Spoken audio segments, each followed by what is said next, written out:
መብል ለሆድ ነው ተሸካሚው ነው። ሆድ ለመብል ነው ተሸካሚው ነው። መብልም ለሆድ ነው አጽኚው ነው። ያጸናዋል፣ ያበረታዋል። ተርጉማኑ ናቸው ያሉት። ሆድ አገሩ ነው የመብል መብል ደግሞ እንደገና ሆድን የሚያጸናው ነው። ግን ሁለቱም ያበቃሉ ነው እያለ ያለ። አሁን ዛሬ ለምንድነው ይሄን የምንማረው ካላችሁ የመብል ጉዳይ ብዙዎቻችን አንገብጋቢ ጉዳይ ስለሆነብን መብል ጉዳይ አባካኝ ጊዜ አልባ ሕይወት አልባ በካናዎች ከንቱዎች ስላደረገን መብልና ሰው ምንድነው ሕይወታቸው እንዴት ነው ካላችሁ ሰው በመብል ወድቋል። አሁን በመብል ይኖራል፣ ያለ መብል ይኖራል። እየሰባችሁ ነው። እግዚአብሔር ሁለቱንም ይላቸዋል፣ ያሰናብታቸዋል። አሁን ስለ መብል ብዙ ነገር ታደርጋለህ። አተብ የሚበጥስ ይኖራል፣ መስቀሉን አውልቆ የሚጥል ይኖራል። ስለ መብል ክህነቱን የሚጥል አቡን የሚያወልቅ ይኖራል። መብል ጉርምስናውን ጎልማሳነቱን ሸጣት የለወጣት ይኖራል። ስለ መብል ብሎ አገሩን የሸጣት ይኖራል። ስለ መብል ብሎ ክርስቲያኑን የሸጣት ሃይማኖቱን የሸጣት ቅድስናውን የጣላት ብሕትውናውን የወረወራት ወንጌልን የጣላት ይኖራል። ልንገራችሁ መብል ያበቃል፣ መብላትም ያበቃል። መብላት ዛሬ አለ፣ ነገም ሊኖር ይችላል። ከነገ በኋላ ግን ፈጽሞ ሊኖር አይችልም። ማለትን ማለት ነው ከመቃብር በኋላ ይሄ ህይወት የለም፣ የሚቀጥል አይደለም። የመብልና የኛ ታሪካችን 70 30 80 ዓመት ነው። ከዚያ በኋላ መብል ጋራ ለዘላለም አንገናኝም። አሁን የምንታተርለት መብል እኮ ነው። እናንተ እንቅልፍ አጥታችሁ ሌሊት ሳይንሱን የምታገላብጡለት እንቅልፍ አጥታችሁ ላይብረሪ ገብታችሁ መጽሐፉ ላይ እየተደፋችሁ ጠረጴዛው ላይ ግንባራችሁ እስከሚቆስል ድረስ እየወደቃችሁ የምታጠኑለት አታጥኑ ማለት አይደለም። እርግጠኝነት ስለ መብል ነው። መብል ነው እንደዚህ የሚያደርግ። ግን ያዕቆብ አልደምላችሁ ዳዩ መብል አይደለ? አሁን ሞቱም በርነቱም ድቀቱ ሁሉ መብል አይደለ? መብል ከነገ በኋላ ይሄድ የነወቁት ለከመቃብር በኋላ እንዴት ተሸክሞ ይሄድ? ማን አለ ከመቃብር በኋላ ዘይት አቀብሉኝ አለ? ማን አለ ከመቃብር በኋላ ጮማ ቀይ ወጥ ቅቅል ስጡኝ አለ? ማን አለ ከመቃብር በኋላ ቤቱን ንብረቱን አቀብሉኝ አለ? የለም። ከመቃብር በኋላ መብል የለም። ታውቃላችሁ። መቃብር ደግሞ ብዙ ጊዜ መሰላችሁ ነገ እኮ ነው። በመቃብራችን አባብ ላይ እየኖርን መቃብር እንዴት ሩቅ እናደርገዋለን? ነገ ነው ወዳጅ።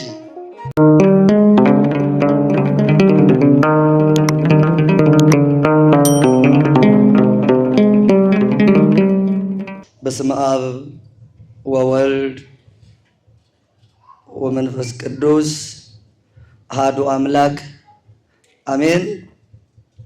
እንደ ናዝራውያን ሥርዓት በሶስትነት የምንሰልሰውና የምንቀድሰው እንደ ሱራፌልም ቃል ሳናቋርጥ ሁልጊዜ ምስጋና ነጠብጣብ የምናቀርብለት የጉምንትነት ወደ አየራት የሚስበው በአየራትም ላይ ያለ ድምፅ የሚያመላልሰው ያለ ትናንት ቀዳማዊ ያለ ዛሬ ማዕከላዊ ያለ ነገም ዘላለማዊ የሚሆን ቅዱስ እግዚአብሔር አርያማዊ ከምድር እስከ አርያም ድረስ አምልኮትና ስግደት ክብርና ምስጋና ለእርሱ ይሁን።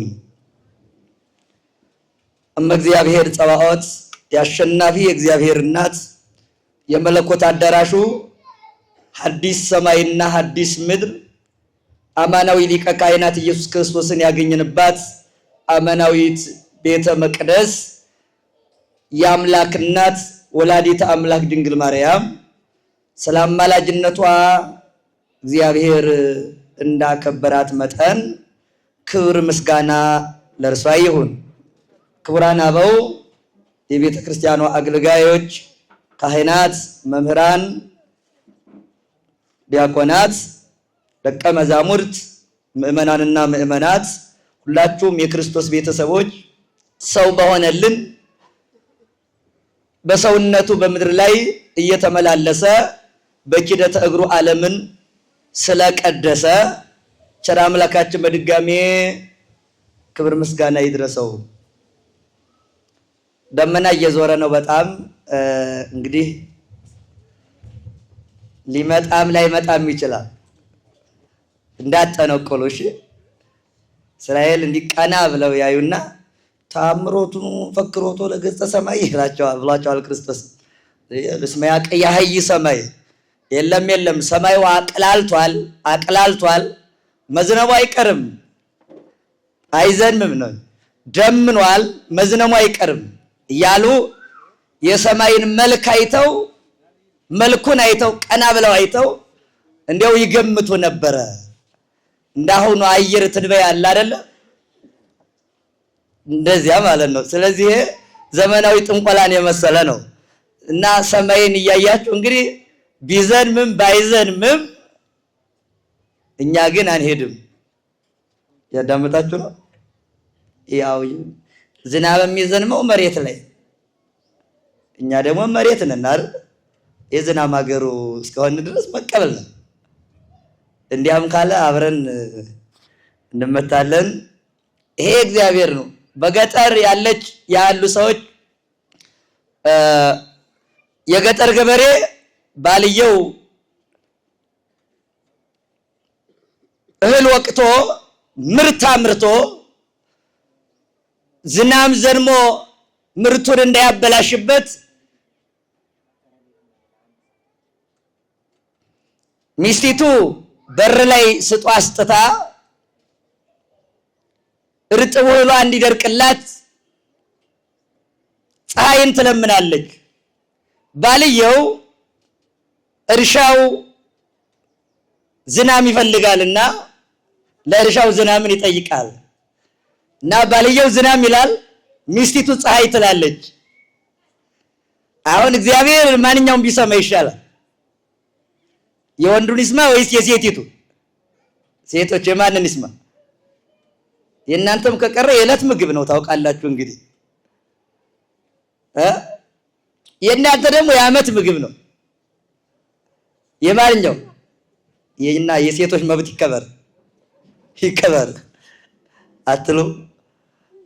እና እግዚአብሔር አሁን እንደዚያ ነው ለማለት ነው። እያንዳንዳችን ፍላጎት የተለያየ ስለሆነ አንተ ያልከው ይሁን ነው የሚባለው።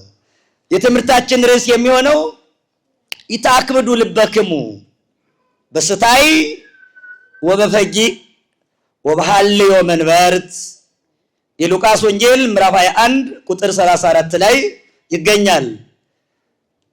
በመብል ልባችሁን አታደንድኑ። በመብል እስቲ በሉ ልባችሁን ምን አታድርጉ? ማደንደን ታውቃላችሁ? ይሄ ደንዳና ነው። ታክብዱ ማለት አታደንድኑ። ደንዳና ልብ ማለት ደንዳና ምን የማይነደል የማይበሳ የማይቀደድም የጸና ነው አይደለ? የማይገባው ነው። በነገራችን ላይ የደነደነ ነገር የማይርስ ነው። የማይርስም ቢመቱት የማይነደል ዝግ እንደማለት ነው። አታደንድኑ ማለት አታበርቱ፣ አታጽኑት። በመብል አታደንድኑ ነው የተባለ። በምን አታደንድኑ? በመብል አታደንድኑት። ወበስታይ በመጠጥ ወበሐልዮ መንበርት። ሐልዮ መንበርት ማለት እኔ ሾም ማለትን በማብዛት በዚህ ልባችሁን አታደንድኑ። የመብል ብዛት ልብን ያደነድናል። አሁን የምታዩት ደመና ጽባህ አይደለም የሚለው ይገለው ለፀሐይ ይላል ወግሪስ። ቀና ብለህ ስታይ ስትመለከት ሰማይን ደመና ከወጣ ፀሐይን ይጋርዳል። የምታያትን ፀሐይ የደመና ጥቁረት የፀሐይን መልክን ይጋርዳል። መልኳን እንዳታያት ያደርጋል። የመብል ብዛትም ልብን ይጋርዳል። ልብን የሚጋርደው ይሄ ደመና አይደለም። መብል የልብ መጋረጃ ነው፣ መሸፈኛ ነው። የመብል ብዛት አይምሮን ይጋርዳል፣ ህሊናን ይጋርዳል። እንዳያወጣ፣ እንዳያወርድ፣ እንዳይተነትን፣ እንዳይመረምር ያደርገዋል። ስለዚህ በመብል ልባችሁን ምን አታድርጉ? እስቲ ንገሩኝ። አታደንድኑ አለ። ሰው ለዚህ የተፈጠረ አይደለም። መብል ረሃብ በሰው ላይ የሰለጠነበት በበደሉ ምክንያት ነው። ለነሰ በግብር ይመውአነ ይላል ሊቁ። ክርስቶስ ተርቧል መራብን። ሲራብ ክርስቶስ ረሃብ በክርስቶስ ላይ አልሰለጠነበትም። በፈቃዱ ረሃብ ክርስቶስን እንዲርበው አደረገው እንጂ በፈቃዱ እንዲርበው አደረገው እንጂ ወይም በፈቃዱ እንዲራብ ሆነ እንጂ ረሃብ በክርስቶስ ላይ እኛን ባሪያ እንደሚያደርገን እኛን እንደ ወይፈን ጠምዶ ያርሰናል፣ እንደ ባሪያ ያዘናል፣ እንደ በቅሎ ይጭነናል። ረሃብ ያስረናል፣ ያደክመናል፣ ያሰልተናል፣ ያከሳናል፣ ያጠቁረናል፣ ሰልጥኖ ያዘናል። ረሃብ በእኛ ላይ ይነግስብናል። ክርስቶስ ላይ ግን እንዲህ አይደለም። መራቡ በፈቃዱ ናት። ለነሰ በግብር ይመውአነ እኛን ግን በተግባር በግድ ያሸንፈናል። በምን ያሸንፈናል? በግድ ያሸንፈናል። በረሃብ ምክንያት በግድ መሸነፍ በበደል ምክንያት የመጣ ነው። ቅድመ ጌጋይ ከበደል በፊት ሰው በዚህ ጊዜ ተራባ አይለውም፣ በዚህ ጊዜ ተጠማም አይለውም። መብል ሽቶ ተንገብግቦ ምን ልብላ አለ አይሉትም መጻሕፍት። ሲበድል ግን ጥም ሰልጥኖበታል፣ ረሃብ ሰልጥኖበታል፣ ድካም ሰልጥኖበታል፣ ሞት ሰልጥኖበታል፣ መታከስ ሰልጥኖበታል። በመብል ምክንያት የወደቀው የሰው ልጅ ሁልጊዜ በመብል ሲወድቅ ይኖራል። ሁልጊዜ በመጠጥ ሲሰናከል ይኖራል። ሉቃስ ሐዋርያው ታዲያ ነገረ ምጽአቱን እየተናገረ መጣና በመብል ልባችሁን አታደንድኑ። መብል ልብ ያደነድናል። በመጠጥም ልባችሁን አታደነድኑ። መጠጥ ልብን ያደነድናል። ዙፋን በማሰብ ልባችሁን አታደንድኑ። ሹመት ልብን ያደነድናል። ልብ ማደንደኛዎችን ተመልከቱ። ልቡ የደነደነ ሰው እግዚአብሔርን መስማት አይችልም። የወንጌል ነጠብጣብ ቢያርፍበት ዘር አያበቅልም። ደንድኗላ። ደንዳና ልብ አያስተውልም። ከውጭ የሚመጣንም አይቀበልም፣ ከውስጥም አያፈልቅም። ቢያፈልቅም በጎ ነገር አያፈልቅም። ደንድኗላ። ምን ብሎ አላልኳችሁ? ደንድኗል። እግዚአብሔር ይህንን ዓለም እንደው ቀና ብትሉ ሰማይን፣ ጎንበስ ብትሉ ምድርን ሰው ለተባለው ፍጡር ነው የፈጠረው። ሰው ለተባለው ፍጡር ይህ ሰው የተባለው ፍጡር ባሕርያት አርባዕቱ ያሉት ነው። የነፋስ ባሕርይ ስላለው በውጭ ካለው ከነፋስ ጋር ተዋህዶ ግንኙነት ያደርጋል፣ ህብረት ያደርጋል። በውስጥ ያለው የነፋስ ባሕርያችን ከዚህ ካየሩ ከነፋሱ ጋር ከሱ ጋር በመጣመር ህይወቱን ያስቀጥላል። የእሳት ባሕርይ አለው። በዓለም ካለው እሳት ጋር በመሰናሰል ህይወቱን ያስቀጥላል። የመሬት ባሕርይም አለው። የመሬት ባሕርይው የሚጸናው ከመሬት ጋር መብል መጠጡ ይሄ መሬት ነው። የመሬት ውጤት የሆነ ከዚህ ጋር በመገናኘት የመሬት ባሕርይውን ያስቀጥላል። ሲመገብ መሬቱ ይሸከማል፣ እሳቱ ያበስላል፣ ውሃው ያርሳል፣ ነፋሱ ያጠራል። አሁን መሬት ተሸካሚ ነው። አየው፣ እናስገባለን። ማን ይሸከማል? መሬት እስቲ በሉ፣ ማን ይሸከማል? ማን ነው የሚሸከመው?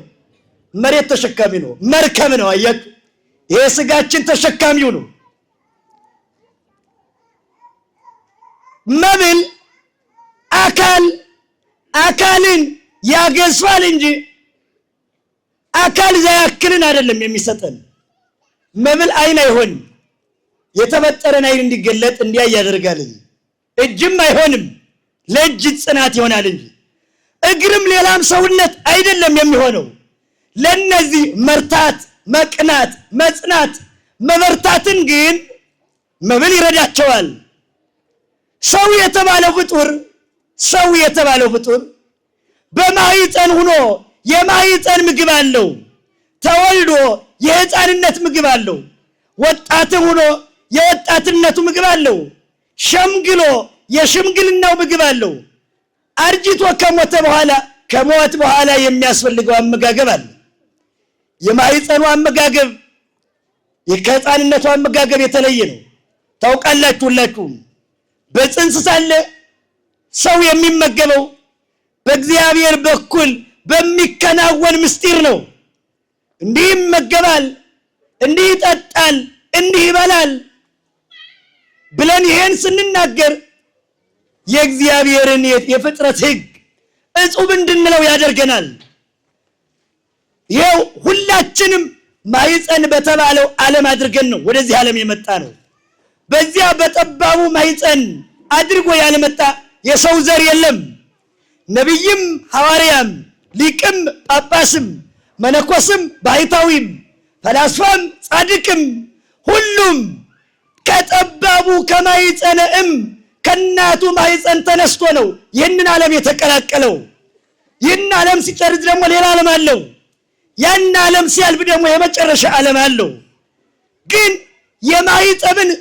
የማህፀኑን የአመጋገብ ስርዓት ስትመለከቱ የእግዚአብሔርን ድንቅ መግቦቱን ትመለከታላችሁ።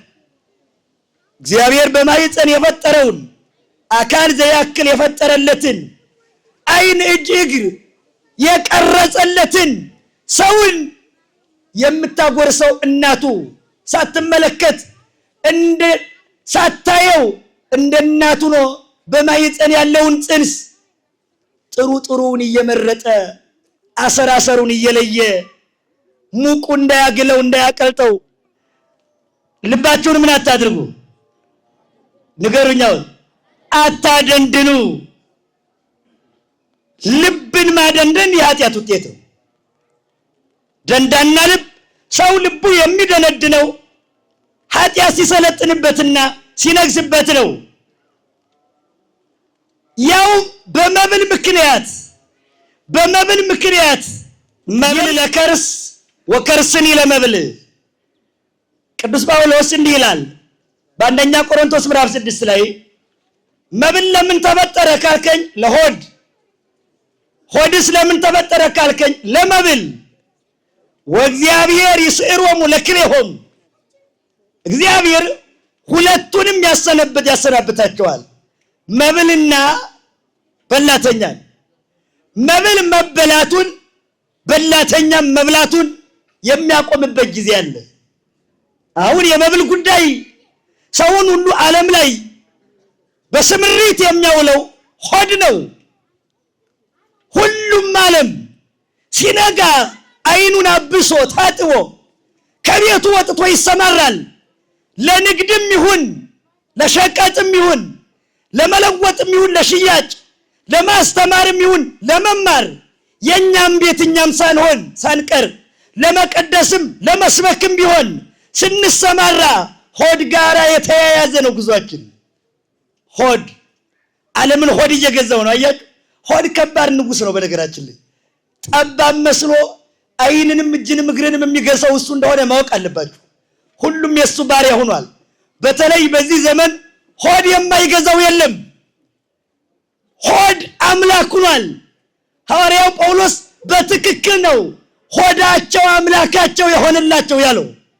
ሆድ አምላክ ማለት እኮ አምላክ እኮ ሌትም ጧትም በቀትርም በተሳትም በሰርክም ቢሆን የሚያመሰግኑት የሚገዙለት ማለት ነው። ሰው ሁለንተናዊ ጊዜውን ሌሊቱንም መዓልቱንም ቀትሩንም ተሳቱንም ሰርኩንም ሳይቀር ለመብል ብቻ ካደረገ ስለዚህ እያመለከ ነው ማለት ነው። ለእግዚአብሔር ጊዜ ከሌለው ሁሉንም ለሆድ ካደረገው፣ ሁሉንም ለመብል ካደረገው፣ ለጸሎት ለጾም ለቅዳሴ ጊዜ የሌለው ከሆነ ለሰዓታትም ከሌለህ መጽሐፍ ቅዱስ ለማንበብ ጊዜ የለህም። ማትስን፣ ፊዚክስን፣ ሳይንሱን ለማንበብ ብዙ ሰዓቶች አሉህ። ለፊልም ብዙ ሰዓት አለህ። ለሶሻል ሚዲያው ብዙ ጊዜ አለህ። ለወሬው፣ ለሐሜቱ፣ ለፖለቲካው ብዙ ወቅት ብዙ ሰዓት ገብረሃል። ለጾም ሰዓት የለም፣ ለጸሎት ሰዓት የለም፣ ለቅዳሴ ሰዓት የለም፣ ለወንጌል ሰዓት የለም። ታዲያ አንተ ሆድን እያመለክ ነው፣ መብልን እያመለከው አይደለም። ጊዜህን ሰጥተዋል፣ ህይወትህን ሰጥተዋል። ወጣትነት ለእግዚአብሔር የሚሰጥ ቤዛ አድርገን የምናቀርበው ስጦታ ነበረች። ወጣትነትን ለዓለም ከሰጠው። ስለዚህ ሆድን ማምለክ መብልን ማምለክ ማለት ሌላ ምን ሊሆን ይችላል? ምንም። እግዚአብሔር በእርግጥ ሆድን ለምንድን ነው የፈጠረው ካላችሁ ቅዱስ ጳውሎስ ለመብል ነው ብሏል። መብል ለምን አልኳችሁ? ለሆድ። ሆድሳ ለመብል። መብል ለሆድ ነው፣ ተሸካሚው ነው። ሆድ ለመብል ነው፣ ተሸካሚው ነው። መብልም ለሆድ ነው፣ አጽኚው ነው፣ ያጸነዋል፣ ያበረታዋል። መተርጉማኑ ናቸው ያሉት። ሆድ አገሩ ነው የመብል መብል ደግሞ እንደገና ሆድን የሚያጸነው ነው። ግን ሁለቱም ያበቃሉ ነው እያለ ያለ። አሁን ዛሬ ለምንድን ነው ይሄን የምንማረው ካላችሁ የመብል ጉዳይ ብዙዎቻችን አንገብጋቢ ጉዳይ ስለሆነብን የመብል ጉዳይ አባካኝ፣ ጊዜ አልባ፣ ህይወት አልባ፣ በካናዎች፣ ከንቱዎች ስላደረገን መብልና ሰው ምንድነው ህይወታቸው እንዴት ነው ካላችሁ ይኸው ሰው በመብል ወድቋል። አሁን በመብል ይኖራል፣ ኋላ ያለ መብል ይኖራል። እየሰማችሁ ነው። እግዚአብሔር ሁለቱንም ይላቸዋል፣ ያሰናብታቸዋል። እስቲ በሉ ያሰናብታቸዋል። አሁን ስለ መብል ብዙ ነገር ታደርጋለህ። ማተብ የሚበጥስ ይኖራል፣ መስቀሉን አውልቆ የሚጥል ይኖራል። አለም ይሄንን የሚያደርግ ስለ መብል ክህነቱን የሚጥል ቆቡን የሚያወልቅ ይኖራል። ስለ መብል ጉርምስናውን ጎልማሳነቱን የሸጣት የለወጣት ይኖራል። ስለ መብል ብሎ ሀገሩን የሸጣት ይኖራል። ስለ መብል ብሎ ቤተ ክርስቲያኑን የሸጣት ሃይማኖቱን የሸጣት ቅድስናውን የጣላት ብሕትውናውን የወረወራት ይኖራል። ወንጌልን የጣላት ይኖራል።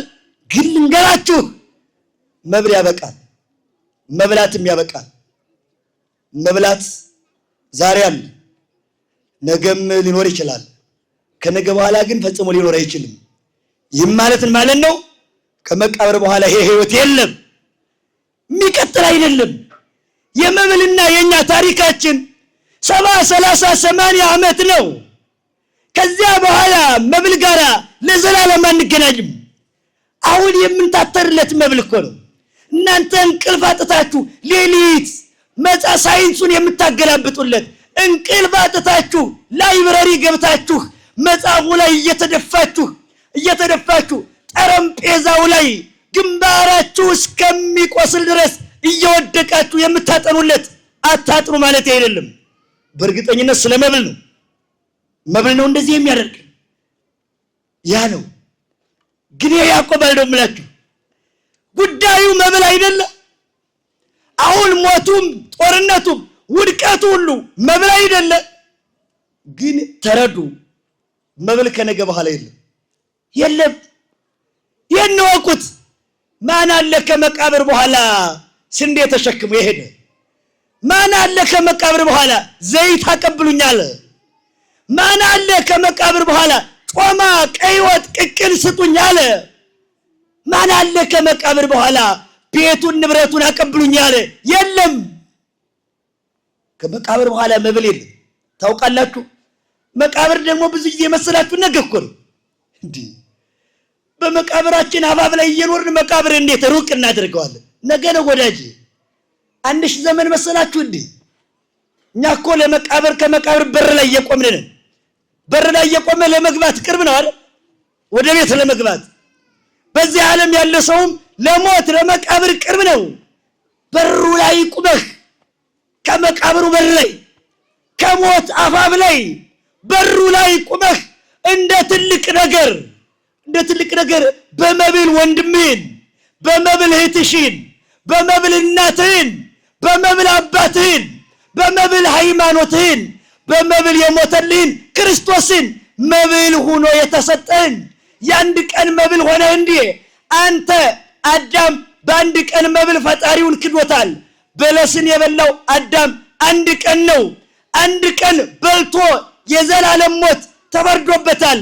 ይገርማችኋል፣ ክርስቶስ ግን አንድ ቀን በልቶ ለካደው ለአዳም ዘላለማዊ መብል ሆኖ ነው የመጣው። ዘላለማዊ የሕይወት እንጀራ ነው። አዳም በአንድ ቀን ቅጠል ነው የካደው፣ በአንድ ቀን። ክርስቶስ ግን አየው ተበልቶ የማያልቅ ምግብ ሆኖ ነው ያዳነን።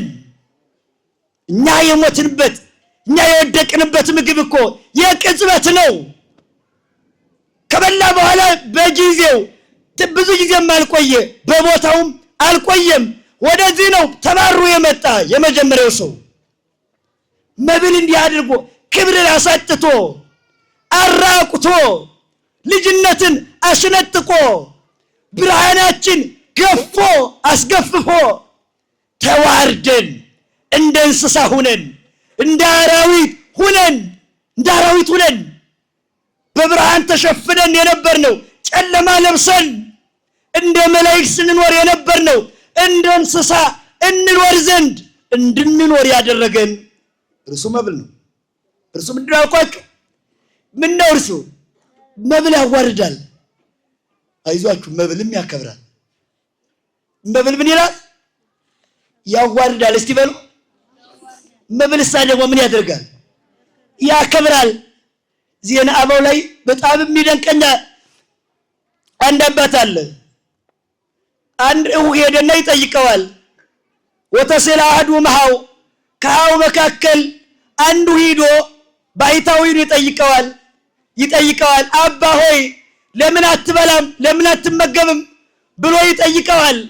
ባይታዊ እንዲህ ብሎ ይመልስለታል። እስመ አንበሳ ኃያል ወጽንዑቱ አለው። አንበሳ ኃያል ነው ልጄ አለው። እስቲ አንበሳ ኃያል ነው በሉ። አንበሳ ሲያገሳ የዱር አራዊቱ ሁሉ ይፈራዋል። እንስሳው ደግሞ ይደረጻል ማለት ድንግጥ ይልለታል ማለት ነው። ይፈራዋል። የአንበሳ ድምፅ ሲያጉረመርም፣ ድመት ሲያገሳ አይጥ ይሮጣል አይደለ? ተኩላ ሲያገሳ በግ ይሮጣል። ጌታ ሲያገሳ ባሪያ ይሮጣል። አንበሳ ሲያገሳ ግን ሰውንም አውሬውንም እንስሳውንም ያስደነግጣል አለ።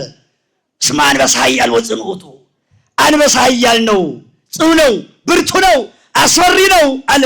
ነገር ግን አለ ወበእንተ ፍትወተ ከርሱ አለ፣ ያ ጀግና ያ ኃያል አንበሳ አውሬ ሁሉ የሚንበረከክለት በሆዱ ምክንያት ጎብለል እያለ መብል ለመፈለግ ይወጣል። ያን ጊዜ ታናሿ ወጥመድ አንቃት ይዘዋለች አለ። ምኑ አንቃት ይዘዋለች? አንቃት ይዘዋለች። ከዚያ በኋላ አለ ወይ ከውን ሳቀ ወስላቀ ለሰብ አለ። ሰውን ሲያስፈራ የነበረው ጀግና የደካማው ሰው መሳቂያ ይሆናል። ምን ይሆናል? ተይዞ የለ። አሁንማ ተያዘ እኮ። አዳምን ማን ይቀርበው ነበረ? ከበደል በፊት ሲበድልማ መጣችና እባብም ልባለ አይጡም ጉርጡም ነው እኮ የናቀው።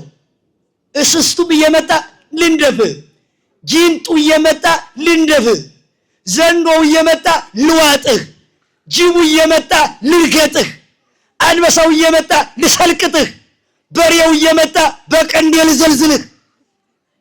ሁሉ እኮ ናቀው። ናቡከደነጾር የከበረ ሰው ነበረ፣ ንጉሠ ነገሥት ነበረ። ፀሐይን የማወጣ የማገባው እኮ እኔ ነኝ እንዲህ አለና ኮራ። አንተ ነህ እንዲህ የምታደርገው አለ። እግዚአብሔር ደግሞ እኔ ነኝ አለ። ኃያል ንጉሥ አድርጎት እኮ ነበረ። አንተማ ከወድክ እስቲ ሞክር አቅመ ያለና እሪያ አደረገው። ምን አደረገው አልኳችሁ? እሪያ። ንጉሥነትን አክብረ ካልያዝካት እሪያ ትሆናለህ። እሪያ ሲሆን ደግሞ መቼስ ቸር አምላክ አይደለ? የሰው ምልክት ተወለት። የምን ምልክት? ከጥፍሩ ከአካሉ ከጫፍ ላይ የሰው ምልክት ተወለት። እንደው ፈጽሜ አልተውኩም እያለው ነው። ሄደና በዱሩ የሚገርማችሁ የአውሬ ሁሉ አለቃ ሆነ። ጎብለል እያለ አንበሳውንም ዘንዶውንም ያስፈራረዋል። አውሬ ሁሉ በረው። ምን እንዳለ ታውቃላችሁ? ወዲያ የኔ አባት የሰው ገዥ ነበረ፣ እኔ እስከ አባቴ በላይ የአውሬ ገዥ ሆንኩኛል። የምን ገዥ? የአውሬ ገዥ። ኧረ ተው፣ ይህችንም እኔ ነኝ የሰጠሁህ፣ የአውሬ አለቃ ያደረግኩብህ እኔ ነኝ። አሁን ደግሞ ምን አደረገው? የሰውነት ምልክቱን አጠፋበት። አውሬ ሁሉ ሲገዛለት ነበር። ዝንብ መጣችና ራሱ ላይ ቁጭ። ሁሉም ትንኛም፣ ተቆናጣጭ፣ ተምቹም እንደው ምን ትሉኝ ታዋሲያኑ እየመጣ ንጉሱን እኮ ነው። ዙፋን የለም ባሁን ወዳጅ፣ ቀኝ አዝማች የለ፣ ግራ አዝማች የለ፣ አጣቢ የለም። እኔ ከቤተ መንግስቱ አወጣና ዱር ከተተው። ዱር ከተተና በዝንብ ቀጠው። በምን ቀጠው? በዝንብ። በዝንብ ይቀጣል እግዚአብሔር። በጭጫን ቀጠው። ከዚያ በኋላ ምን አለ? ከአውሬ በታች ሲያደርገው መንግስት ዘላለም አለ። ምኩናን ወዴት ውደቱ፣ መንግስቱ የዘላለም ነው፣ ግዛቱም ለልጅ ልጅ ነው፣ ለልጅ ልጅ ነው። ጌታ ጌትነቱን መሰከረ የጌታን። ከዚያ ተመለስ አለው። ምን በል? ተመለስ ወደ ቤተ መንግስት እንግዲህ አለ። እንዲህ ያደርጋል እግዚአብሔር። አየህ፣ እምቢ ካልክ አንበርክኮም ቀጥቶ ያሳምናል እግዚአብሔር። እንዲህም እኮ ማድረግ ይችላል እግዚአብሔር። እኛ ስንኮራ እንዲህ ቀጥቶ መመለስም ይችላል። ግን ቸር አምላክ ስለሆነ እንዲሁ ይጠብቀናል። ዝም ብሎ እንደ ናቡከደነጾር ማንበርከክ ይቻለዋል ወዳጅ፣ ማንበርከክ እሪያ ማድረግ ይቻለዋል። እግዚአብሔር። አንበሳ ኃያል ቢሆንም እንኳን በወጥመድ ይያዛል። በወጥመድ በተያዘ ጊዜ ግን ለማን መሳቂያ ይሆናል አለ? ለሰው ሁሉ መሳቂያ ይሆናል አለው። ለማን መሳቂያ ይሆናል? እስቲ ንገሩኝ። ሰው ሁሉ፣ ሕፃን ሁሉ እየመጣ ተይዟላ ይቀልድበታል። ወጥመድ ውስጥ ታንቆ ስለተያዘ አሁን መዝለል የለም ወዳጅ፣ አሁን አይፈራም፣ ተይዟላ። ይኸውልህ መብል አንበሳን እንደዚህ እንዳደከመው ሁሉ አለ። ታዲያ ይህ አባት እኛን መነኮሳትንም እንዲህ ያደርገናል አለ። እንዴት ያደርገናል አልኳችሁ? እኛ መነኮሳት ገዳም ላይ ሆነን ስንጾም ስንጸልይ አጋንንት ይፈሩናል። ግን አለ ወደ መብል ከቀረብነ፣ በመብል ከወደቅነ አንበሳነታችን ይቀራል።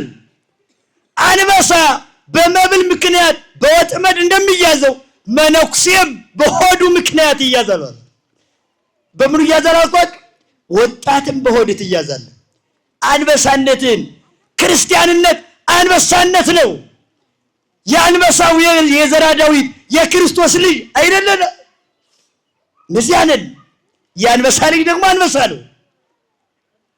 እግዚአብሔር ወልድ የአንበሳ የእግዚአብሔር አብ ልጅ ነው። እኛ ደግሞ የእርሱ ልጆች ነን። አንበሳነታችን የምናጠው በሆድ ምክንያት ነው፣ በመብል ምክንያት። ብዙ ወጣት አሁን አንበሳነቱን ተነጥቆ ጭጫን ሆኗል። ብዙ ወጣት ወድቆ ደቆ ከምግባር ከሃይማኖት ከጾም ከጸሎት ርቆ አንበሳነቱን ተነጥቆ ነው ያለ። ይህን ያደረገ ማን ነው ካላችሁ መብል እስቲ በሉላችሁ። ምንድን አልኳችሁ? መብል እንደዚህ ያዋርዳል። መብል ያዋርዳል፣ ክብርን ያሳጣል። መብል የተሰጠን ለቁመተ ሥጋ ነው። እንደው በዚህ ዓለም ሰውነታችን ለማጠየቅ በመብል ምክንያት ስለወደቅ ያለ መብል ወደምንኖርበት ዓለም መሸጋገሪያ ነው። ይህ ቋሚ ሕይወት አይደለም። ይህን መረዳት አለባችሁ። ትልቁ ቋሚው የሕይወታችን ምሰሶ አድርገን መያዝ የለብንም። እንደዚህ አይደለም። አንድ ታላቅ አባት በጣም ሁል ጊዜ እንደው ሲጀመር ቅዱሳን ለመብል ምንም ቦታ የላቸው። አባ ሆር ሲበላ የሚገርማችሁ እየሄደ ይበላል። ምን እያለ ይበላል አልኳችሁ? አሁን እየሄዱ ስርዓት እናንተ ስትበሉ ቁጭ ብላችሁ በክብር ነው ወይስ እየሄዳችሁም እየመጣችሁም ነው የምትበሉ? በስርዓት ነው አይደለ? ግን አንድ ታላቅ ጻድቅ አባት በመንገዱ እየሄደ ኩርስ እያደረገ ይሄዳል። ምንም ለመብሉ ስርዓት የለውም። በጣም የበቃ አባት እኮ ነው። ያችን የያዛትን መቁነኑን እየሄደ በመንገድ ይበላና ይጨርሳታል። እንዲህ አባ ሆይ ለምን ትተበልዕ ከመ አበዊነ፣ ለምንድን ነው እንደ አባቶቻችን የማትመገብ ለምንድን ነው አሉት። እየጨከነ ነው አይደል? በሉ ይዝነምበት እንጂ እንዴ። እሺ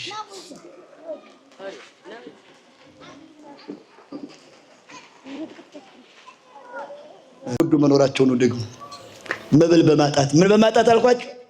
መብል በማጣት እኩሉ በውጭ ዓለም ስታዩ መብል ደልቦባቸው ሰው እየደገፋቸው 4-5 ሰው እየደገፈ አንሳው እየተባሉ የሚራመዱ አሉ። አየው የመብል ብዛት አንተን እንዳትሸከም አደረገ።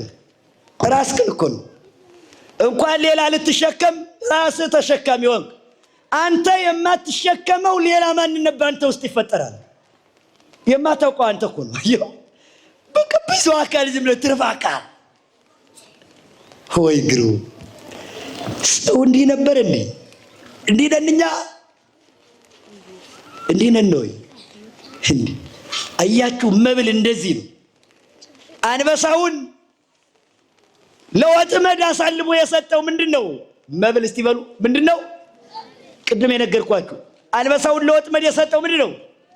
መብል ነው። አያችሁ እበላለሁ ብሎ እያገሳ ሲወጣ አራዊቱ ሁሉ ሲሪድ ሲንቀጠቀጥ ጀግናው አውሬው ሰው ሁሉ የሚርድለት የሚደረጽለት ሲሆን ግን ለሆዱ ሲል አንበሳ ይጠመዳል። አይዋፌኒ ይሰገሩ በእንተ ከርሶሙ ይላል ደግሞ ሌላው ሊቅ። ወፎችም እንጂ በክንፍ የሚበሩ ማንም የማይደርስባቸው ሲሆኑ ወፎችም እንጂ ስለ ሆዳቸው በወጥመድ ይያዛሉ ይላል። ወፍን ሩጭ ላይ ያዝሽ ብትል አትይዛትም። መያዝ ይቻላል? ይቻላል እንዴ? አችልም። ግን አየ ልትበላ ስትል ቆቅም ዝግራም ስትለቀብ ትዳራል። ወፍ የምትያዘው ቆቅ የምትያዘው ለሆዷ ብላ ስትሄድ ነው። አዳም የተያዘው ወዳጅ ሊበላ ሲል ተጠመደ። ልትበላ ስትል እንዳትጠመድ መጠንቀቅ አለብህ። ብዙ መብል አለ፣ ግን ወጥመድ ያለው ብዙ መብል አለ። ልትበላ ስትሄድ መጠንቀቅ አለብህ። አንደኛ ምን መብላት እንዳለብህ ማወቅ አለብህ። መብላት የተገባ ብዙ ነገር አለና። ሁለተኛ መቼ መብላት እንዳለብህ ይህንንም ማወቅ አለብህ። የምትበላበት ጊዜ ተሰርቶልሃልና። ሶስተኛ ከማን ጋራ መብላት እንዳለብህ ማወቅ አለብህ። ብቻህን እንዳትበላ ታዝሃልና። አራተኛ ምን ያህል መብላት እንዳለብህ ማወቅ አለብህ። ለክቷ ለመብላት ልብ ያደነድናልና። ምን ያደነድናልና? ምን ያደነድናል? ልብ ምን ያደርጋል? ያደነድናል። ለክቷ ለመጠጣትም እንዲሁ። አባ ቢሶይን ተማሪያቸው ሄደና አባ ይጠጡ አላቸው። ምን ያድርጉ አላቸው? ጠጡ ተቀበሉትና። ሁለተኛ ይጠጡ አላቸው። ወይን ነው ጠጡ። ሶስተኛ ይጠጡ ሲላቸው ሰይጣንን ከመዝ ወልዴ ያሉት። ልጄ ሰይጣንም እንደዚህ ነው አሉት። ሰይጣንም እንደዚህ ነው እስቲ በሉ። ሰይጣን እንዴት ነው? እንዴት? አንድ ጊዜ ይጠጡ አላቸው። እሺ አሉት። እንደው ስለ ፍቅር ብለው። ሁለተኛ አላቸው። እሺ አሉት። አባ ደግሞ ይጠጡ አለ። ለካ ሰይጣን እንዲህ የሚያደርገው ይጠጡ በላቸው ይለዋል። የሚገርመው ይጠጡ በላቸው። እየሰማችሁ ነው? አሁን እናንተ በጾም ሰዓት ትመጡና ረብላ ወዳጄ ችግር የለም እንዴ ቄስ ገሌ ራሱ 7 ሰዓት ሲበላቸው የለ ስትገለግሉ እናንተ ደግሞ ቄስ ገሌ ምን አገባችሁ እናንተ? ስለ ቄስ ገሌም ስለ የኔታ ገሌም አያገባችሁ። ቄስ ገሌ ናቸው። ወይዘሮ ገሊትም ወይዘሮ ገሊት ናት። ሰማይ ላይ እኔ የበላው ቄስ ገሌን አይቼ ነው ልትል ነው? አይሆንም። እንዲህ አይነት ምስክር የለም። አይጥ ለምስክር ድንቢጥን ብጠራ ተቀባይነት የለም። እየሰማችሁ ነው? እና ይጠጡ ይድገሙ በላቸው አለ። ይድገሙ አባ አላቸው። ሰይጣን እንዲህ ነው ልጅ አሉ። እንዴት አሉት? መጀመሪያ ያስጀምርሃል አለ። ያስጀምርሃል። ሁለተኛ ደግሞ ድገመው ይልሃል ማለታቸው ነው። ሰይጣንም እንዲህ ነው። እያስተማሯቸው እኮ ነው ለተማሪዎቻቸው። ሁለተኛ ያስደግምሃል፣ ከዚያ ሶስተኛ ያጣፍጥና በለው እንግዲህ ይልሃል አሉ። ሰይጣንም እንዲህ ነው። አየህ ዝሙቷን ቀስ አድርጎ ያስጀምርሃል። ችግር የለም መያያዙ እኮ ችግር የለም ይለዋል። ወጣቱን ደግሞ ችግር የለም መያያዙ ይላል። ከዚያ በኋላ እዚህ በላይ እንኳን አልሄድም እንጂ ችግር የለም ስለምትጠይቁን እኛ የምናውቀዋለን እየመጣችሁ መሳሳም ውስጥ የንታ አንዱ እንዲህ አድርጌ ነበር። ችግር የለም እኮ ይሄ መሳሳም እኮ ድቁና አያፈርስም ተክሊል አያስይዝም እና ችግር የለም ይላል። ይመጣና እናንተ ማለት ነው እኔ ነገር እዚህ በላይ አልሄድም። አያችሁ ከዚያ በኋላ ጥሩ ይሄ ቀላል ነው ተጀምሯት እና ያችን ደግሞ ግን ለምን ከፋ ይል እድገት። ሰይጣን እንደዚህ ነው። ሰይጣን ምንድነው አልኩ? ቀስ አድርጎ ያደቆነ ሰይጣን ምን ሳይል አይቀርም፣ ሳያቀስ አይቀርም። ወዳጅ ሰይጣን ከሆነ ያደቆነ በሰይጣንነት ትቀስሳለህ። አርዮስን ሰይጣን አደቁኖ ጳጳስ ስለሆናል እንዲህ ያደረገው ዘበድቁናሁ አስረጸ ተክለ አይሎት ይላል አባ ጊዮርጊስ መጽሐፈ ምስጢር ላይ። አርዮስ ተክለ ሐሰት፣ አርዮስ የሐሰት ተክል ነው። ተክል ገና ትንሽ ነው። አያችሁ የሐሰት ተክል በድቁናው አለ ጥርጣሬ ተክልን አበባን አበበ እየቆየ የክደት ፍሬን አፈራ ይለዋል አርዮስ። እና ቀስ በቀስ እንቁላል በእግሩ ይሄዳል። ቀስ በቀስ ሰው ከክደት ይደርሳል። ሰይጣን እንደዚህ ነው። እስቲ በሉላችሁ ሰይጣን እንዴት ነው? እንደዚያ ነው። እስከ 9 ሰዓት የሚጾመውን ጾም ችግር የለም እንግዲህ 1 ሰዓት ነው ሲቀረ 8 ሰዓት ሆኗል ብላ ይላል። ሰይጣን እንደዚህ ነው።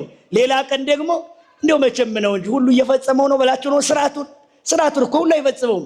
ችግር የለም 6 ሰዓት ከሆነ እኮ በቃ እንብላ ይላል። 6 ሰዓት ነው እኮ ገበሬ ሁሉ የሚበላ ብላ 6 ሰዓት እንዲህ ስትል እግዚአብሔር እየራቀ ትሄድና ጉንፋን ያመሃል። ጉንፋን ሲያም ደግሞ ለታመመ እኮ ተፈቅዷል ብላ ዝም ብለህ ጠዋት ተነስተህ። ሰይጣን እንደዚህ ነው። እስቲ በሉ ሰይጣን እንዴት ነው? እንዲህ ነው ወዳጅ። ቀስ በቀስ የት ይወስዳል? ገደል። ሰይጣን እንዲህ ነው። ዲዮቅልጥያኖስ አለው ሰይጣን ዲዮቅልጥያኖስ የኔልን እሺ አለው ይህን ያህል ክርስቲያን ግደልልኝ፣ ገደለለት። የቅዱስ ጊዮርጊስን ቤተክርስቲያን አፈርስልኝ አለው። ሊያፈርስ ሄደ። መንገድ ላይ አይኑን አውልቆታል ቅዱስ ጊዮርጊስ። ሄደና አይነ ስውር ሆኖ ዲዮቅልጥያኖስ ሲደናበር ቶቤል የተባለ ሰይጣን ሄደና ታነገስቶ ላይ አለ። እሺ ሄደና ዲዮቅልጥያኖስ አለው። አሁን ኩጉር አድርጎታል ንጉሱን ዲዮቅልጥያኖስን። እንግዲህ በዘመነ ሰማዕታት ታዋቂ ንጉስ ነው ክርስቲያኖችን በመጨረስ ይሄው እውር ሆኖ እንኳን እየመራ ሰፈር ለሰፈር እየዞረ እየበላ ዲዮቅልጥያኖስ እንደው ክርስቲያኖችን ሁሉ ብገድልልህ እንደው ምን ታደርጋለህ አለው። እስቲ እየሰማችሁ ነው? ክርስቲያኖችን ሁሉ ባጠፋልህ ምን ታደርግልኛለህ አለው። በቃ የቀሩት ክርስቲያኖችን አጠፋላችኋለሁ አለ። ምን ያሉት? የቀሩት ደግሞ የዲዮቅልጥያኖስ የነበረ ስለቱ የነበረ ብጻቱ ክርስቲያኖችን የቀሩትን አጠፋልሃለሁ አለ። አያችሁ ሰይጣን እንዴት ነው? እንደዚህ ነው አይደለ? ሰይጣን እንደዚህ ነው፣ ይስባል። አሁን እንደዚህ እያደረገ ወዴት ወሰደው መሰላችሁ? እንግዳማ ከጠፋልኝ ናኒ ይላል። ናኒ እየመራ ወሰደና ከገደሉ አፋፍ አደረሰው። ከየት አደረሰው? ከገደሉ አፋፍ አደረሰው። ከዚያ ከገደሉ አፋፍ አደረሰና ዲዮቅልጥያኖስ አውቀኛል ባንነኝ ባንነበር ጠላት ሰይጣን ነው እንዲያደርገው ባለ። እንግዲህ አንተም ጊዜ አብቅቷል። ገፋ አድርጎ ገደል ከተተው። እንዳትል ማለታቸው ነው። እንዲያ እንዳትል የተፈጥሮ ነው። ዝም በል ዝም የተፈጥሮ ነው። ያዳምጣችሁ ነው። አልቦ ዘይ ብሎ ዘንታ ይሰምከው ዘንታ ሰለይከ። እግዚአብሔር ሲሰራ እንዲህ ነው። ይሄን አሳመርክ ይሄንን ሳታሳምር ቀረህ የሚለው የለም። እርሱ ሁሉም ስራው ማሳመር ነውና ሁሉም ስራው መልካም ነውና በጊዜው ሁሉ የሚሰራው በጎ ነውና ይሄ በጣም ለትልቅ ክብራችን የሚዘንም ነው። እግዚአብሔር አምላካችን የተመሰገነ ይሁን። እንኳን ዘነመ። አሜን አትሉ? አሁንም ቢዘንም ጥሩ ነው። ጥሩ አይደለም? ጥሩ በሉ እንጂ ጥሩ አይደለም? ጥሩ ነው። እግዚአብሔር በማህፀን ሳለ ጽንሱን ከወሰደው መውሰዱ ለመልካም ነው። እንደተወለደም በሞት ከወሰደው ለመልካም ነው። ሙሽራውን ጫጉላ ላይ በሞት ከወሰደውም ትክክል ነው፣ ለመልካም ነው። ወይዘሮይቱን በወይዘሮነቷ ገና ከወሰዳትም ይህም ለመልካም ነው። ሊቁን ሲወስደውም ለመልካም ነው። ንጉሱንም ሲወስደው ለበጎ ነው። ሁሉንም እኮ ለበጎ ነው። እግዚአብሔር የሚያደርገው ሁሉ ለበጎ ነው። አንድም ለክፋት የሚሆን የለም። ሲያዘንምም ለበጎ ነው። ፀሐይ ሲያመጣም ለበጎ ነው። ደመና ሲያመጣም ለበጎ ነው። ሲያደርቅም ለበጎ ነው። ሲያለመልምም ለበጎ ነው። እግዚአብሔር ሁሉም ለበጎ ነው። እስቲ በሉ ጌታ ሆይ አለ መቃርዮስ፣ አንዱን በሕፃንነቱ አንዱን በወጣትነቱ አንዱን በሽምግልናው የምትወስደው ለምንድን ነው? ለምንድን ነው ግን እንደተወለደ እንዲሁ በሞት የምትወስደው? እንጦንስ ነው ሲለው ያንተ ስራ መጸለይ ነው። እንጦንስ ይሄ እኔ ስራ ነው። የማን ስራ ነው? ይሄ እኔ ስራ ነው። እስቲ በሉ በእኔ ስራ ጣልቃ አትግባ። በቃ ጸሎት ነው ስራ፣ ጸልይ፣ ዝም ብለህ መስገድ ነው። ይሄ ተው የፈጣሪ ስራ ነው፣ የፈጣሪ ነው። ኤርምያስ ደግሞ አንድ ጊዜ ጠየቅ፣ ጌታ ሆይ ግን እስራኤልን የምታስማርካቸው ለምንድን ነው አለው። ለምንድን ነው አለው። ኤርምያስ አለ የእሳት ፈረስ አመጣና እስቲ ከዚህ ጋር ሩጥ አለው። አልችላለሁ። የሰረገላ አመጣና እዚህ ላይ ተራመድ አለው። አልችላለሁ። በቃ ይሄም ቢሆን የኔ ስራ ይመረመር፣ አንተ ዝም ብለህ ህዝብን አስተምር አለው። ምንን አስተምር? አስተምር። ፀሐይ ለምን በምስራቅ ሆነ ብለህ ጥያቄ አትጠይቅ። አፍንጫ ለምን ጉብር ላይ አልሆነም? አይን ለምን በግንባር ላይ ሆነ? ምን አለበት አንዱ አይን በኋላ አንዱ አይን በፊት ቢሆን ብላችሁ ትጠይቃላችሁ እንዴ? አያገባችሁም። እየሰማችሁ ነው። ለምን ሴት አረከኝ አትበሉ ሴቶች። በቃ ለእናንተ ሴት መሆን ነው ድርሻችሁ፣ ጸጋችሁ። ምን ነው ሴት መሆን አትበሉ እናንተም። ወንድነትን አክብረ ያዝ። ልክህ እሱ ነው። ወንድም ወንድ ነው ክብርህ፣ ሴትም ሴት ነው ልክ ክብርሽ። ሴት ሆነሽ ስትፈጠሪ ከአንቺ በላይ ለአንቺ እግዚአብሔር ያውቃልና ጸጋሽ ያ ስለሆነ ነው። ወንድነትን አትመኝ፣ ሴትነት ክብር ስለሆነ። ወንድም ሴትነትን አትመኝ፣ ወንድነትህ ክብር ስለሆነ። የቆሎ ተማሪ ክብር ነው። ወጣቱ ወጣትነት ጸጋ ነው። ካህንነቱ ጸጋ ነው። አታቃል ታስቲ ጸጋሁ ዘላይ ለከዘተው በከ መስለተነብዮ ይላል ቅዱስ ጳውሎስ ጢሞቴዎስ ልጄ ጢሞቴዎስ ከትንቢት ጋር የተሰጠህ የእግዚአብሔርን ጸጋ አታቃለው። ጸጋህን አትናቅ፣ አክብረህ ያዝ። እግዚአብሔር የሰጠህን ጸጋ ማክበር ግድ ነው። አጭርነትም ጸጋ ነው፣ ረዥምነትም ጸጋ ነው። እየሰማችሁ ነው። ሁሉም በእግዚአብሔር ዘንድ ውብ ነው። ሁሉም በእግዚአብሔር ዘንድ መልካም ነው። በእኛ ዘንድ ነው ቀይ፣ ጥቁር፣ ነጭ የምንለው። በእግዚአብሔር ዘንድ ግን ሰው መሆን ነው። ሁሉ ሰውነት ምንነት አልኳችሁ? መለኪያው ሰውነት ነው። ይሄንን አክብሮ መያዝ ግድ ነው። ክርስቲያን እንደዚህ አንዳንድ ነገሮች ስትመጡ ማርት ማቆም አለብን። ብዙ ሰው አማራች ነው አይደለ? አሁን በዚህ በገጠሩ ያለው ሰው ሰባራ ባዶ ዕቃ ይዛ ውሃ ልትቀዳ ስትሄድ ሲያይ ወይኔ ዛሬ አይቀናኝም ዛሬ ይላል። አሁን እንዴት ነው? እሺ ብሉይ ላይ ነው አዲስ ላይ ነው? ይሄ እንደዚህ ያለ ባዶ ዕቃ ካገኘ አይቀዳም የሚል አለ አለ ነው። ሙሌት ይገባሉ። በኦፍ የሚያሟርቱ አሉ አይደለ? ጥቁር አሞራ ሲያዩ ወይኔ አይቀናኝም ይላል። ወይ በዚህ በአንዳንድ ቦታ ደግሞ ቦታ አልጠራም። እሺ አህያ ሲጮህ ሲሰሙ በስመ አብ አለቅ። አህያ ከጮህ አለቅ። እነዚህም እንዲህ አይነት ይሄ ሟርት ነው። ይሄ ምንድን አልኳችሁ? ሟርት።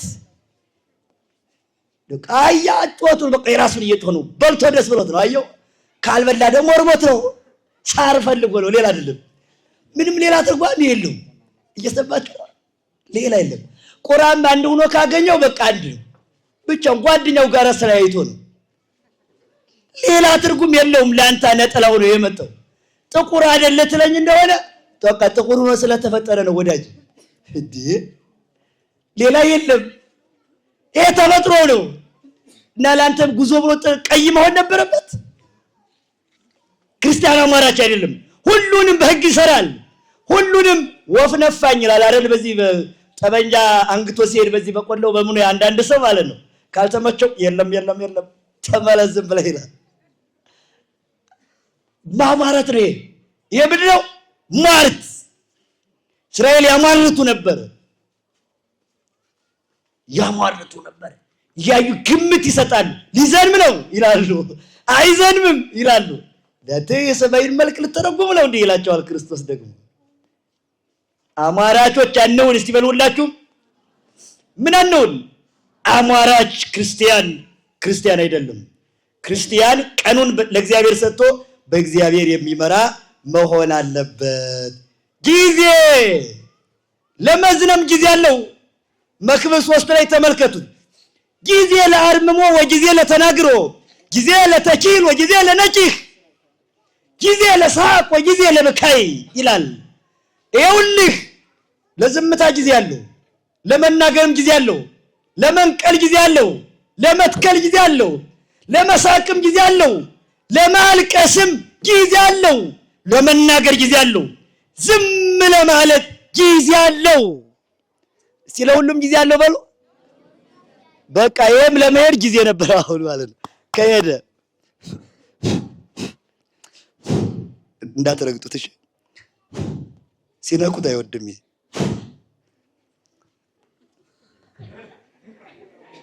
የነካው የለም አይደል? የለም እንዲህ ሳይነኩት የሚሄድ መብራት ነክተው ዝም ይላል ብላችሁ ነው እናንተ? እሺ ይሰማል እንዲህ ያለው አሁን ይሰማል ሲባክን፣ አዎ እሺ ይሰማል። መልካም እና ሟርት ለማለት ነው። ለሁሉም ጊዜ አለው። እስቲ በሉ ለእግዚአብሔርም ጊዜ አለው። ዓለምን ሲፈጥር ጊዜ አለው። ይሄን ዓለም አሁን ሲመራ ጊዜ አለው። ሁሉን ጧት የሚሰራውን ማታ የሚሰራውን ጧት አይሰራም እግዚአብሔር። ሰኞ የፈጠረውን ማክሰኞ አልቀያየርም። የማክሰኞን ማክሰኞ፣ የሮብን ሮብ ፈጠረ። የሐሙስን ሐሙስ፣ የዓርብን ዓርብ ፈጠረ። አንድ ቀን መፍጠር እኮ ተስኖት እንዳይመስልህ፣ ሁሉንም አንድ ጊዜ መፍጠር ይቻለው ነበረ። ግን እግዚአብሔር የሥራ ጊዜ አለው። እግዚአብሔር ሲሰራም በጊዜ ነው። በብናውቋችሁ ጊዜ ገቢር ለእግዚአብሔር ዋለው ህገክ። በቃ የሥራ ጊዜ ለእግዚአብሔር አለው። አንድ ቀን መፍጠር ሲችል 6 ቀን የሰራ እኮ ለሁሉም ጊዜ ስላለው። ለምን ጊዜ ስላለው አልኳችሁ? ለሁሉም ምን አለው? ስለቻልክ ብቻ አንድ ጊዜ ሁሉ ላድርገው አትበል። ብዙ ምግብ ስለቀረበልህ መብላት ስለቻልክ ብቻ ሁሉንም ጠቅልዬ ላስገባው አትበል። ያልቀመሰ ስላለ ለዚህ አትርፍ እንጂ ይታክብሩ ልበከሙ በመብል አይደል? በስታይ ወፈጅ አይደል? ርሳችን ልባችሁን በመብል ምን አታድርጉ እስቲ ንገሩኝ። አታደንድኑ። እንዴ ስለቻልን ብቻ እናድርግ ሁሉን ካል እንሳሳታለን። ስለቻልን የምንችለው ብዙ ነገር አለ። ነገር ግን ስለቻልን ሁሉን ማድረግ አይደለም። ማድረግ ያለብንን ነው የምናደርገው፣ የሚገባንን ነው የምናደርገው። መብላት የሚቻለንን የምንችለውን ያህል መብላት ሳይሆን መብላት የሚገባንን ያህል ነው። መብላትማ በጣም በራበ ጊዜ እኮ ማን ያውቃል 3 ልትበላ ትችላለህ። 3 እንጀራ ደግሞ አሁንማ ሚዲያ ላይ ታዩ ከሆነ እንዳታዩ ግን የመብል ውድድር አለ። የምን ውድድር አልኳችሁ? እግዚኦ ወይ አቆራረስ እንዴ ጎበዝ! እብደት ለውድድር ይውጣ። ሰው ለብደት ውድድር ይወጣል እንዴ? ለብደት ውድድር ሊባሉ አንዱን እንጀራ 2 ጊዜ እጎርሰዋለሁ ብሎ የሚገርማችሁ አሁን የምንድነው እናንተ? አሁን ይሄ ቆዩ እንጂ ትምህርት ነው፣ ስነ ምግባር ነው፣ እብደት ነው፣ ክስረት ነው፣ ከፍታ ነው፣ ዝቅታ ነው፣ ውርደታችን ነው። ይህን እኮ አስሮ መግረፍ ነበር። ያ አሁን ምንድን ነው የሚባለው? ያኮ ያበላል ስርዓት አለን። ያቆራረስ፣ ያለባበስ፣ ያጎራረስ፣ ያካሄድ፣ ያቀማመጥ ስርዓት አለን እኮ። ሀገራዊ ስርዓት አለን፣ ሃይማኖታዊ ስርዓት አለን፣ ትውፊት አለን፣ ሃይማኖታዊ ትውፊት፣ ባህል አለን፣ ሃይማኖታዊ ባህል፣ ስርዓት አለን፣ ሃይማኖታዊ ስርዓት፣ ወግ አለን፣ ሃይማኖታዊ ወግ አለን። ያ ነው ሐዲዳችን፣ ያ ነው መስመራችን፣ ያ ነው መምጫችን፣ መሄጃችን፣ መውጫችን፣ መግቢያችን፣ መረማመጃችን። ያ ነው ልክ አለን፣ መለኪያ አለን፣ መስፈሪያ አለን፣ መቁጠሪያ አለን። ዜማችን መለኪያ አለው፣ ቅዳሴያችን መለኪያ አለው፣ ጾማችን መለኪያ አለው። ወዳጅ አለው እዚህ መነሻው ይሄ መድረሻው ይሄ የሚል አለው።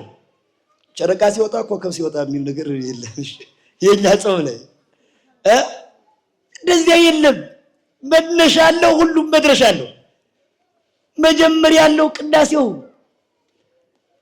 ማሰሪያ ያለው ቅዳሴው፣ ማሰሪያ ያለው እያንዳንዱ ምን አለው?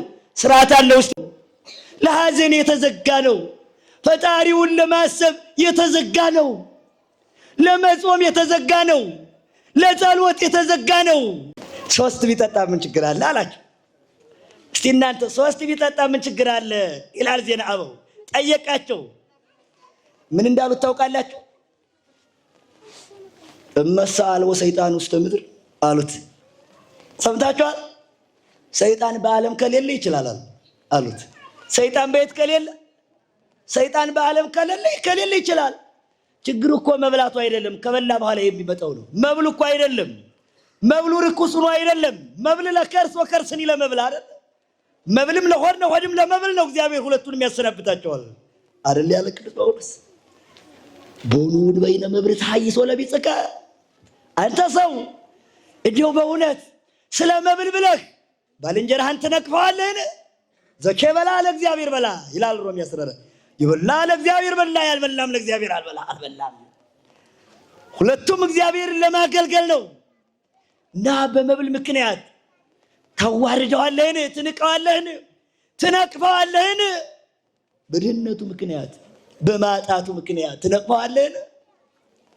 ተጽናስሰ አኳ ሐሳር አለ ቅዱስ ዮሐንስ አፈወርቅ ደግሞ ተግሳጽ 7 ላይ ድህነት እየሰማችሁ ነው። ድህነት ውርደት አይደለም ማለት ምን አይደለም አልኳችሁ? ድህነት በነገራችን ላይ ኃጢአት አይደለም። ድህነት ኃጢአት አይደለም። እንዴት? ወአንሰ እነግረክሙ ይላል ቅዱስ ዮሐንስ፣ እኔ እነግራችኋለሁ ንዴትኒ ወይብዕል አለ። ድህነትም ባለጸግነትም አፈወርቅ ነው በባህሪያቸው ሁለቱም ስተት አይደሉም። ሁለቱም ኃጢአት አይደሉም። ሁለቱም ምን አይደሉም? ባለጸግነትም ኃጢአት አይደለም፣ ድህነትም ምን አይደለም? ኃጢአት አይደለም። እንዲያውም አፈወርቅ እንዲህ አለ ቀጠልና፣ አንሰኬ አፈቅራ ለንዴት እምነብዒል አለ። አንተስ ማንን ትመርጣለህ ትሉኝ ከሆነ እኔ ግን ከባለጸግነት ድህነትን እመርጣታለሁ አለ። ዳሁኑ እያልኳቸው አይደለም። ባሁን ወይ ግሩ ስሩ፣ ጣሩ፣ ጋሩ፣ ክበሩ።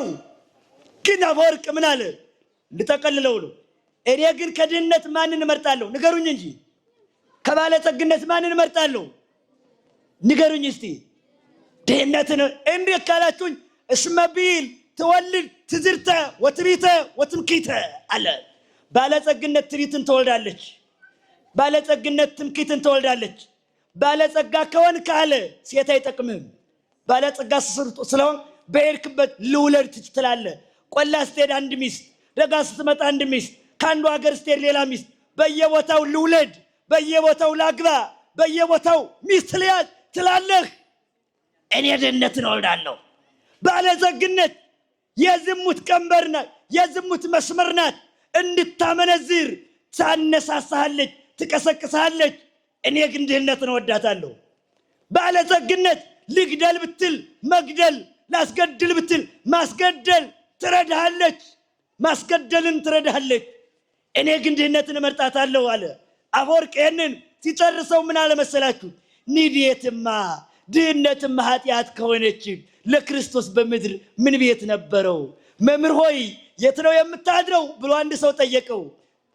ለቆናጽልኒ ግበብቦሙ ወለአይላው አይዋፈ ሰማይኒ ምጽላልቦሙ ወለአዩ ወለወልደ እጓለ እመሕያውሰ አልቦቱ ሀበ የሰምዕ ክርስኦ አለ። ምን አለ? ለቀበሮች ጉድጓድ አላቸው፣ ለሰማይ ወፎች ማረፊያ ዛፍ አላቸው። ለእኔ ለሰው ልጅ ለእኔ ግን ማረፊያ የለኝም። አስጠጋ ነበረ ግን ቤት የለኝም ማለት እኮ ነው። ወይ ግሩም! የሰባቱ ሰማያት ጌታ እንደው አንዲት ጎጆ ይጣ እናንተ፣ እንደው አንዲት ጎጆ እንዴ! የሀያው ዓለማት የሀያው አየራት ጌታ አዚህ ዓለም ይጸውር ድደ ወይ ነብር ጠፈር የተባለ ጽርሐ አርያም ያልገደበው በርባሮስ ያልወሰነው ያ ንጉሥ ማረፊያ የለኝም ማለት። እናቱም እኮ ያው ናት፣ ነዳይት ይላታል። የሚገርመው ነዳይት ሀብተ ሰማያት እያላት የሰማይ ሁሉ ሀብት የተሰጣት ግን በምድር ሳለች የሚገርማችሁ ስማልቦሙ መካን ውስተ ማይደሮሙ ቤት የላቸውም ነበርና በበረት ወለደችው። ቤት የሌላት የእግዚአብሔር እናት አይገርምም? ቤት የሌላት የንጉሥ እናት ንጉሥ ወልዳ እንዴት ቤት ታጣለች? ይህች እናት ግን የንጉሥ እናት እንዴት ቤት ታጣለች? የነገስታት እናቶች እኮ በወርቅ በተሰራ ቤት ነበር የሚኖሩት። በወርቅ ወንበር ይቀመጡ፣ በወርቅ ቤት ይኖሩ፣ መርጠው ይበሉ ነበረ። የንጉሥ እናት ውሃ ይጥማትን? የንጉሥ እናት ቁራሽ ራባትን? የንጉሥ እናት መጠጊያ ዋሻ ማረፊያ ጫጉላ አዳራሽ ትጣን? ይሄ ድንቅ ነው። ይሄ ግሩም ነው። የሰማይ ጌታ ማረፊያ ያለው አጣ እና ድህነት ምን አይደለም አልኳችሁ? እስቲ ንገሩኝ። ኃጢአት አይደለም። እየሰማችሁ ነው? እሺ ኃጢአት የሚሆነው ታዲያ ምንድነው ካላችሁ፣ ሲጨረስ ትምህርቱ ሰነፍ ሆነ የምትደይ ከሆንክ ኃጢአት። ሰነፍ ሆነስ ይበልውላችሁ። በምን የምትደይ ከሆንክ፣ እግርህን ዘርግተህ የምትደይ ከሆንክ ኃጢአት። ስራ ፈትተህ ከሆነ መስራት ስትችል መውጣት መውረድ ስትችል መክሊት ቀብረህ ከሆነ ይህ ኃጢአት ነው። ምክንያቱም ተገበራ ለምድር ነው ያለው አዳምን እግዚአብሔር። ገነትን አርማት ኮትኩታት። ገነት ላይም ስራ ነው የተባለ አዳም። የሚገርማችሁ ወደ ምድር ሲመጣ ብላ በሀበ ገጽከ፣ በወንዝ ብላ፣ ጣር ጋር፣ ቆፍር፣ ጻፍ፣ ደጉስ፣ ውጣ ውረድ ነው የተባለ። ስራ ነው የተባለ። ተኛ አይደለም የተባለ። ተኛ አይደለም የተባለ። ነዋ ምሳ ኃጢአቱ ብዛ ነዋ ምሳ ኃጢአቱ ይላል ወግሪስ። የእንቅልፍ ብዛት ኃጢአት ነው ይላል። የምን ብዛት አልኳችሁ? የምን ብዛት አልኳችሁ? የእንቅልፍ ብዛት፣ የመብል ብዛት፣ የመጠጥ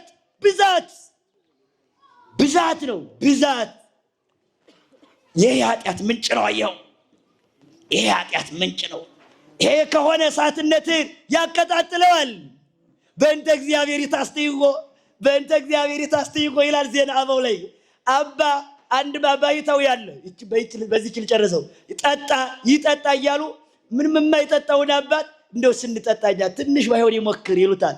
ትንሽ ሞክር ይሉትና ለዛሬ እነሱን ለመምሰል ስለ ፍቅረ ቢጽ ብሎ አብሯቸው ይሞክራል፣ ይጠጣል ማለት ነው።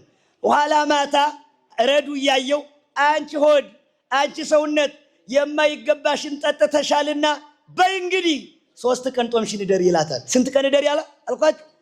3 ቀን ይቀጣዋል ራሱ። ስንት ቀን? እና ሌሎቹ አያውቁም። አባስን ቀምስ ይቀምሳሉ እንዲህ አሉ። እሳቸው ግን ስለነሱ ፍቅር ብለው ከቀመሱ በኋላ 3 ቀን ራሳቸውን ይገርፉታል። ግን የሚያውቀው ረዳቸው ምን አለ መሰላችሁ? በእንተ እግዚአብሔር ይታስተይዎ፣ አረ ስለ እግዚአብሔር ብላችሁ አባቴን አታጠጡት አለ። ምን ብላችሁ አለ? ስለ እግዚአብሔር አታጠጡት። አንድ ቀን ከጠጣ የሰውዬ 3 ቀን ይቆያል በዚያች ምክንያት። ስለዚህ ሰውነቱን እየገረፈው እያደከመው ሲሄድ እሱ ያውቃል፣ ሌሎቹ አያውቁም። ባይጠጣ ይሻል ነበረ። አንድ ቀን ከጠጣ ግን በዚህ ምክንያት ጦሙን ያድራል። ለሁለት ቀን ለሶስት ቀን ውሃ ሳይጠጣ ይቆያል። በዚህ ምክንያት ሲደክም እያየው እረዱ ምን ይላል? ስለ እግዚአብሔር ብላችሁ አታጠጡት። ስለ እግዚአብሔር ብላችሁ አታጠጡት። እስቲ በሉ ስለማን ብላችሁ? ባይታዊው ነው እንዲህ ያለው። እየሰማችሁ ነው? ምን ነው አልኳችሁ? ምዕመናን ደግሞ ስለ እግዚአብሔር ብላችሁ አጠጡት። ዓለማዊውን ደግሞ ስለ እግዚአብሔር በደቀ መዝሙር የስም ቀዝቃዛ ውሃ የሰጠ ምንድነው? ዋጋውን አያጣም አትሉም? ቀዝቃዛ ውሃ ድሃ የሚሰጣት እኮ ነው። ሙክት የሚሰጥ ቢል ድሃ ምን ይሰጥ ነበር? በሬ የሚሰጥ ቢል፣ ወርቅ ላም የሚሰጥ ቢል፣ አልማዝ የሚሰጥ ቢል ምስኪን ምን ይሰጥ ነበረ? መቼም ቀዝቃዛ ውሃ ድሃው ሁሉ አያጣትም አለና የመንግስተ ሰማያትን ማውረድ መግቢያ ወደ ታች ሲያወርድ እስከ ቀዝቃዛ ውሃ ደረሰው። ወደ ታች ወደ ላይ ልስጥ ብትል መንግስተ ሰማያትን በወርቅም በአልማዝም መግዛት አትችልም። ለመግዛትማ ከሆነ ዋጋማ ማንም አይለካትም መንግስተ ሰማያትን።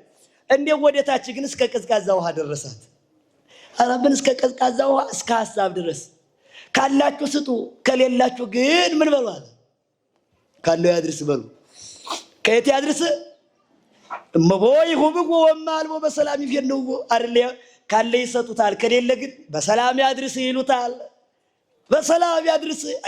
ይሄም ራስ ቢኖረኝ ይሰጥ ነበር። በጎ ህሊናም ስጦታ እኮ ናት። አየው ከብር ልባይ ልቡና እንዳለን ሁሉ እሰጥባይ ልቡና በጎ ነው። ይሄም በጎ ነው። ግን ይላል አፈወርቅ ይሄን ሲጨርሰው እንደው ባገኝ ይሰጥ ነበር አትበል። ምን ነው ባገኝ ይሰጥ ነበር አትበል። ምን ነው ብሾም እንዴት አስተዳድር ነበር አትበል። ባገኝ አበል ምን ነው ዕውቀቱን በገለጠልኝ እንዴት አስተምርልኝ ነበር አትበል። ችግሩ ስታገኝ ነው ይላል። ችግሩ ምን ስትል ነው? ድሃ ሳለህማ በቃ ለጋስነት ይታያል እኮ። እንዴት እሰጠው ነበር እንዲሁ ድሃውን አስቀምጬ እኮ ይሄን ወርቅ አንጠበጥበው ነበር ነው የምትባል። የትንሣኤ የልደት በጋርጃ በላ ነበር ትላላችሁ። ስትከብር ነው እኮ ነገሩ ወዳጅ። ባለጸጋ ስትሆን ነው አይደለ? አፈወርቅ እኮ ዋንሰት መካ በንዴት አለ። እንደውም ምን በምን ትመካለህ ካላችሁ ከባለጸግነት ይልቅ ድህነት ያስመካኛል አለ። ምንነት ያስመካኛል? በቃ በድህነት እንግዲህ ይሄን ይዛችሁ ተኝተ ድሃ ሁን አሉ። እየሰማችሁ ነው? በባለጸግነታቸው ለሚኮሩት እየመከረ ነው። አዎ ኢትቤሳ በበለዝንቱ ዓለም ዘይወርስዎ ፈያቶ ሰረቅ ወካውያነ ደም። ኢትመካ በበለዝንቱ ዓለም በዚህ ዓለም ሀብት አትመካ። ሌባ እንኳን ባለጸጋ የሚባልበት፣ ቀማኛ ሁሉ የሚከብርበት፣ ወካው ደም አፍሳሹ ሁሉ የሚከብርበት፣ አረማዊውም ከሃዲውም ሁሉ እገሌ እኮ ባለጸጋ ነው ይባላል። በዚህ ዓለም ሀብት ከሆነ በዚህ ዓለም ምናልኩ ምኑ ያስመካል? አንተ ከሃዲው ሁሉ የያዘው ሀብት ያስመካል? ሰማያዊ ሀብት አለ እንጂ የተመረጡ የሚያገኙት። በዚህ አትመካ። እኔ በዚህ ዓለም ሀብት አልመካም። ፈራህ። በጣም ጥሩ። ፈሪ እስቲ በሉ እንጂ ማንን ነው ፈሪ ያላችሁ? እኔ ነው። ቅድም ዝናቡ ሲመጣ ማን ነው የሮጠ? የሚገርባችሁ ቅዱስ ዮሐንስ አፈወርቅ ፈሪ ያለው ገንዘብን የዚህን ዓለም ሀብት ምን አለው? ፈሪ አለው። እንዴት ካላችሁ አለ ደዌ ሲመጣበት ሸሽቶ ይሄዳል። የሚሸሽ አለ ይሸሻል። አየው የሚሸሽ ትቶ የሚሄድ እኮ ማለት ነው። የሚሸሽ ማለት ትቶ ይሄዳል። አየው የሆነ ጊዜ ብቅ ይልና ይጠልቃል፣ ብልጭልና ጭልም ይላል። ፈሪ ነው። የመንግስተ ሰማያት ሀብት እንጂ ይሏል። የማትከዳት የማትተው የማትተዋት አብረሃት የምትኖር የማትለይ ካገኘ የማታጣት ካገኘች የማታጣህ ያንተ ከሆነች የማትነጠቅ የማትለይህ። ስንቱ ሀብታም ሆኖ ድሃ ሆኗል። ስንቱ አዋቂ ሆኖ ደንቁሯል። ስንቱ ቅዱስ ሆኖ እንደገና ረክሷል። መንግስተ ሰማያት ግን ከቅድስ አበባና በኋላ ርክሰት፣ ከእውቀት በኋላ ድንቁርና፣ ከማግኘት በኋላ ማጣት የሌለባት ያችናት መንግስተ ሰማያት። እና ምእመናን እየሰማችሁ ነው? የዚህ ዓለም ሀብት አያስመካም። እስቲ በሉ ምን አይልም? ባያስመካም። ምኑ ያስመካል? ፈሪ እና በማያስመካው ሀብትህ፣ በኃላፊው ሀብትህ የምትመካበትን ዘላለማዊ ሀብት መግዛት አለብን ነው። ገባችሁ? ያንን መስራት አለብን። ባለጸግነት እኛ ዓለም ሁሉ የተሰጠን እኮ ነን አይደለ? እናንተ አሁን ይሄን የምላችሁ በመንግስተ ሰማያት ስናነጻጽረው ያው ለክፋት ስናደርገው ነው። ቅዱስ ዮሐንስ አፈወርቅ ቅድም እንዳልኳችሁ ሁለቱም በጠባያቸው ኃጢአት አይደሉም እኮ ነው ያለ አይደለ? ያለ ሁለቱም ኃጢአት አይደሉም፣ ነውርም አይደሉም። ባለጸግነትም ጥሩ ነው፣ ድህነትም ጥሩ ነው። ድህነትም ምንድን ነው አልኳችሁ? ድህነትም ጥሩ ናት። ድህነት ጥሩ የምትሆነው ግን ለምንድን ነው ካላችሁ፣ አንደኛ ስለ እግዚአብሔር ብለህ ራስህ እንዳድርግ ካደረክ ነው። ሊያነድዩ ርእሶሙ በእንተ ጽድቅ። ስለዚህ ስለ እግዚአብሔር ብለህ መናኝ ከሆንክ፣ ገዳማዊ ከሆንክ፣ ዓለምን የተውክ ከሆንክ፣ ስለ እግዚአብሔር ጥሪትህን ቁሪትህን ሁሉን ትተከየድክ ያ ነው። ሁለተኛ እየሰራህ ካላገኘህ፣ እየደከምክ ካላገኘህ ይህ ኃጢአት አይደለም። ይህ ምን አይደለም? ኃጢአት አይደለም። ስለዚህ ምእመናን እየደከሙ ያጡ፣ መስራት ፈልገው ስራ ያጡ እንስራ ብለው ግን ስራ ያጡ ወገኖቻችን ስራ ልንፈልግላቸው ይገባል። መብላት ፈልገው ግን መብል ያጡ፣ ቤት ፈልገው ግን ቤት ያጡ፣ ልብስ ፈልገው ግን ልብስ ያጡ፣ እውቀት ፈልገው እውቀት ያጡ፣ እውቀት የሚያገኙበት በር የተዘገባቸው፣ መንገዱ የተበላሸባቸው ወገኖቻችን እንርዳ።